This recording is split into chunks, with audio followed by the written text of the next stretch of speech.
lakini sasa hivi usifanye chochote. We like to get investors from China and everywhere. Lakini ukija pata sheria. Usipopata sheria utakuwa adui yetu. Tutakosana. Sawa. Najua. Okay.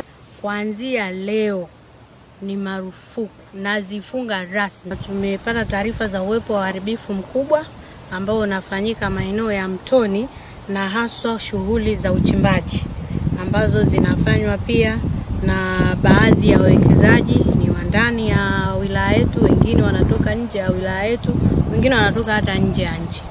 Sasa baada ya kutembelea na kukagua na kuona uharibifu ambao umesababishwa kwenye maeneo yetu ya mto, na sote tunatambua huu mto, umuhimu wa mto huu.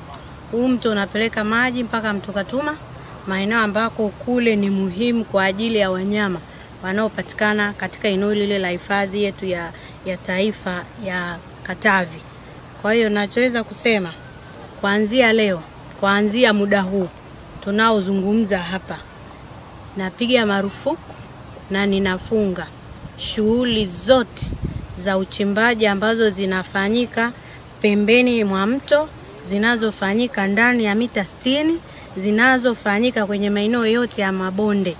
Kuanzia leo ni marufuku, nazifunga rasmi. Hii tunayo na ndugu waandishi wa habari, hii ni changamoto kubwa.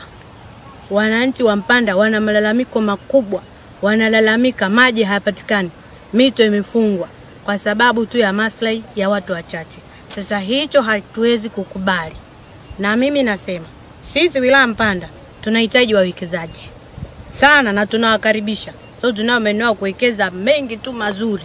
Lakini mwekezaji yoyote atakayeingia ndani ya wilaya Mpanda kama hatafuata masharti, hatafuata sheria na taratibu za nchi, hatutamvumilia kwa namna yote ile. Kwa hiyo Mpanda sio shamba la bibi. Mpanda sio sehemu ambayo mtu anaweza akajifanyia mambo tu kwa kujisikia. Hapa kuna utaratibu, kuna sheria, na atakaye kiuka atachukua hatua kwa mujibu wa sheria za nchi yetu. Na niagize mamlaka zinazohusika kuchukua hatua kwa wanaohusika na ukiukaji huu wa sheria. Kwa maana ya watu wa mazingira, tunao pia watu wa Nemki wanaotoka kanda Kigoma, lakini pia tunao watu wa bonde. Na vyombo vyetu vya usalama pia vipo. Kwa hiyo kuanzia sasa ni mwendo wa kufanya doria. Watu kutoka madini, kwa sababu madini hawajui kinachoendelea, watu wanachimba na wala hatujui madini yanaenda wapi. Mfanye ukaguzi maalum. Madini yameenda wapi? Lakini lingine la muhimu zaidi, kuanzia sasa maeneo yote yaliyofanywa uharibifu, ikiwemo eneo ile ambalo tupo na maeneo mengine huko, yarudishwe kwenye hali yake ya kawaida. Kwa hiyo itakapofika Ijumaa tutapita kukagua, kuona kama uharibifu uliofanyika mto umerudi kwenye njia yake na uoto asili uliokuwepo umerudi kwenye njia yake. Kwa sababu tunachokiona hapa ni hatari. Hata yakitokea mafuriko hapa ni hatari kwa wananchi wetu. Tutasababisha majanga makubwa. Mto sasa hivi umeshapoteza uelekeo. Haujulikani unaenda kushoto, unaenda kulia, haujulikani.